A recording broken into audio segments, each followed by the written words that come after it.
জাহান্নাম মানবজাতির জন্য আল্লাহর সবচেয়ে ভয়ঙ্কর গজব।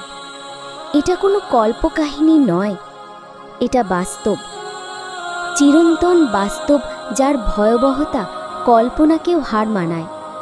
আল্লাহ তাআলা পবিত্র কোরআনে বলেন, তোমরা নিজেদের এবং তোমাদের পরিবার পরিজনকে সেই আগুন থেকে রক্ষা করো যার জ্বালানি হবে মানুষ ও পাথর।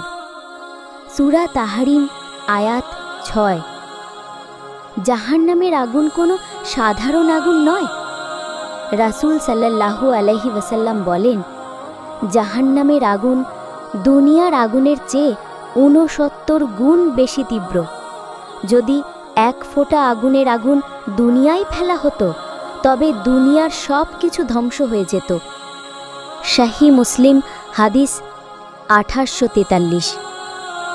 প্রিয় ভাই ও বোনেরা, জাহান্নাম এমন এক জায়গা যেখানে শান্তি বলে কিচ্ছু নেই, যেখানে আকাশ নেই, বাতাস নেই, নেই কোনো মুক্তির সম্ভাবনা। সেদিন মানুষ দলবদ্ধভাবে আনা হবে, কেউ চোখে অন্ধ, কেউ চেহারাহীন, কেউ চেনাই যাবে না। সবারই একটা শেষ গন্তব্য, জাহান্নাম। আল্লাহ বলেন, যখন তারা জাহান্নামকে দূর থেকে দেখতে পাবে, তখন তারা তার ক্রুদ্ধ গর্জন ও শ্বাস প্রশ্বাস শুনবে। সূরা আল ফুরকান আয়াত ১২। জাহান্নাম এমন একটি স্থান যেখানে মানুষ বাঁচার জন্য মৃত্যু চাইবে, কিন্তু মৃত্যু আসবে না। আল্লাহ বলেন, তাদের মৃত্যু আসবে না যাতে তারা মরতে পারে, আর জাহান্নামের শাস্তিও তাদের থেকে হালকা করা হবে না। সূরা ফাতির ৩৬। জাহান্নামের ভিতরে থাকবে তপ্ত আগুন, ফুটন্ত পানি, জ্বলন্ত শিকল বেঁধে রাখা হবে অপরাধীদের। একজনের গলার মধ্যে ঢোকানো হবে লোহার শিকল, যা মাথা থেকে পা পর্যন্ত ঝলসে দেবে। আল্লাহ বলেন, তাদের গলায় থাকবে লোহার বেড়ি এবং শিকল, তাদের টেনে নেওয়া হবে ফুটন্ত পানির দিকে। সূরা আল মুমিন আয়াত ৭১-৭২। জাহান্নামের খাবার হবে জাক্কুম গাছের ফল, যা তেলের মতো ফুটে উঠবে পেটে।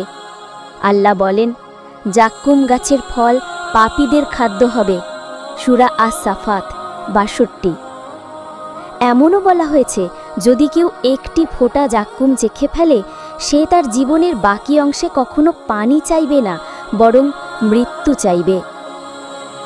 তাদের পানীয় হবে ফুটন্ত পানি ও পুঁজ, যা তারা তৃষ্ণার্ত হয়ে গিলবে, কিন্তু গিলতে পারবে না। আল্লাহ বলেন, তাদেরকে দেওয়া হবে ফুটন্ত পানি ও পুঁজ, যা তাদের চেহারা ঝলসে দেবে। সূরা মুহাম্মদ ১৫। জাহান্নামের বাসিন্দারা একে অপরকে দোষারোপ করবে। তারা বলবে, আমরা এই লোকদের অনুসরণ করেছিলাম, হে আমাদের রব, তাদেরকে দ্বিগুণ শাস্তি দাও। আল্লাহ বলবেন, তোমরা চুপ করো, আজ কারও কথা শোনা হবে না। সূরা আল মুমিনুন ১০৮। তাদের মুখ বন্ধ করে দেওয়া হবে, তাদের হাত এবং পা সাক্ষী দেবে তারা কি করেছিল। আল্লাহ বলেন, আজ আমরা তাদের মুখ বন্ধ করে দেব, তাদের হাত আমাদের সঙ্গে কথা বলবে এবং তাদের পা সাক্ষী দেবে তারা কি করেছিল। সূরা ইয়াসিন ৬৫। জাহান্নামের রক্ষীরা ফেরেশতা, তারা কঠোর, নির্মম, তারা কখনো অবাধ্য হয় না, তাদের চোখে এক বিন্দু দয়া নেই। আল্লাহ বলেন, তারা এমন ফেরেশতা যারা আল্লাহ যা আদেশ করেন তা অমান্য করে না, আর যা আদেশ দেওয়া হয় তাই সম্পূর্ণভাবে পালন করে। সূরা তাহরিম ৬। সেদিন জাহান্নাম চিৎকার করে উঠবে, আরও আছে কি, আরও দাও। সূরা কাফ ৩০। নবীজি বলেন, জাহান্নামের এমন একটি খাদ আছে, যদি তাতে একটি পাথর ফেলা হয়, তবে তা ৭০ বছর ধরে পড়তে থাকবে। তিরমিজি হাদিস ২৫৭৯। সেদিন আফসোসের সীমা থাকবে না। মানুষ বলবে, হায়, আমি যদি আল্লাহর কথা শুনতাম, হায়, আমি যদি রাসূলের অনুসরণ করতাম। কিন্তু সেই আফসোস আর কাজে আসবে না। সেদিনের কান্না হবে এতটাই গভীর যেখানে চোখ থেকে শুধু পানি নয় বরং রক্ত ঝরবে। সেদিন কোনো কবরের আরাম নেই, কোনো জান্নাতের সুখ নেই, শুধু শাস্তি, লাঞ্ছনা আর অনন্ত শোক।